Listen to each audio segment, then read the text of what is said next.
North Coast. Thank you, Honourable Speaker.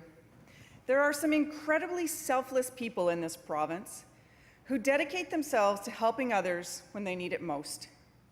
These British Columbians give their time and expertise without hesitation, often on a moment's notice, risking themselves in some of the most dangerous situations in a rugged environment, making sure someone in trouble stays alive.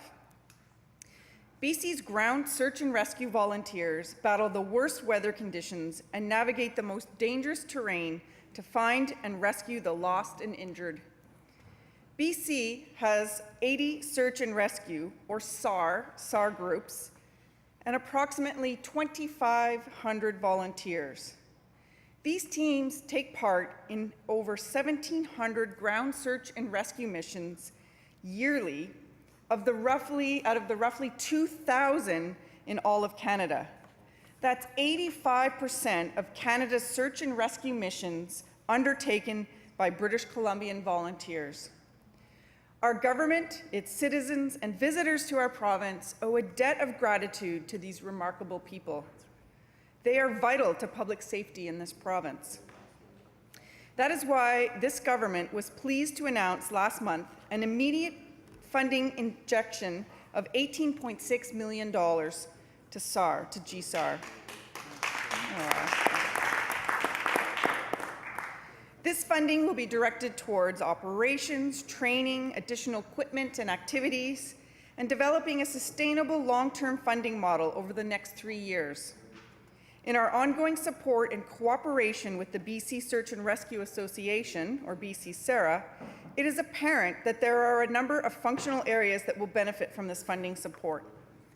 Examples include getting, maintaining, and upgrading rescue equipment, potentially including vehicles, communications equipment upgrades, training and certification for technical specialties such as swiftwater and rope rescue courses, exploring new search and rescue technologies, and providing extra supports to first responders, such as critical incident stress management.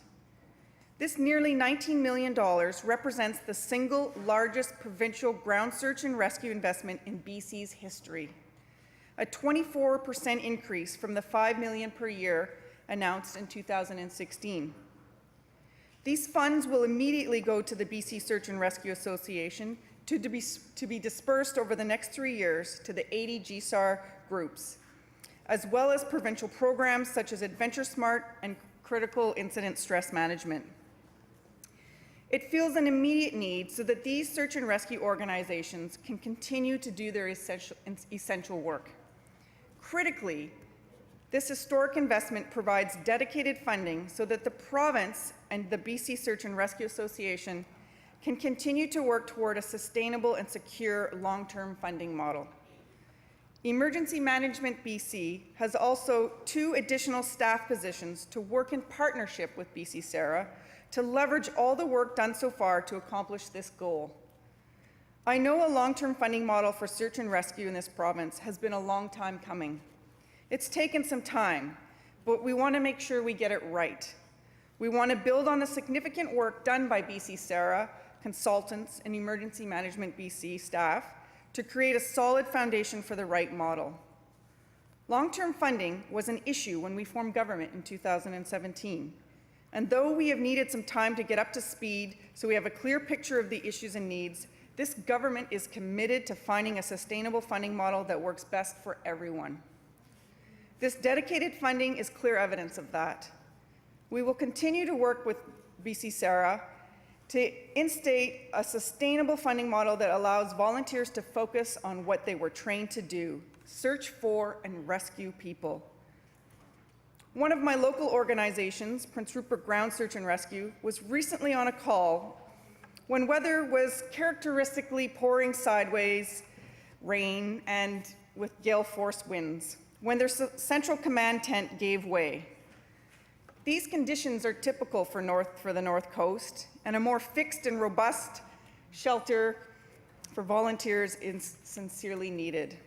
These dedicated volunteers are not only volunteering their time saving lives, but are also out fundraising for the equipment to do their job. A tremendous amount of work has gone into organizing and carrying out a local fundraiser so people can work with the equipment they surely need. I want to take this moment to thank BC's search and rescue volunteers for their dedication. Sustainable funding will allow these volunteers to focus, as I said, on what they were trained to do and less on fundraising and having bake sales, etc. Search and rescue volunteers in British Columbia are amongst the best in the world, and the province is committed to supporting their work, their invaluable work. Irrespective of this $19 million in funding, it's important to note that the province continues to provide search and rescue groups in BC with the operational supports they need to respond to emergencies. Search and rescue members are and will continue to be reimbursed for operational and out-of-pocket expenses incurred during deployment, and we are continuing this valuable program, and no change is being contemplated to this support. The province recognizes GSAR groups as a critical resource in BC, and SAR is supported with direct operating costs. Last year, government provided close to $9 million in operational funding, including $5.64 million in support of operational tasks, equipment repair or replacement, helicopter costs, mileage, and meals. $2.7 million from gaming funds for equipment and training. $250,000 GSAR dollars for GSAR training with the Justice Institute. $35,000 to support administrative functions with GSAR.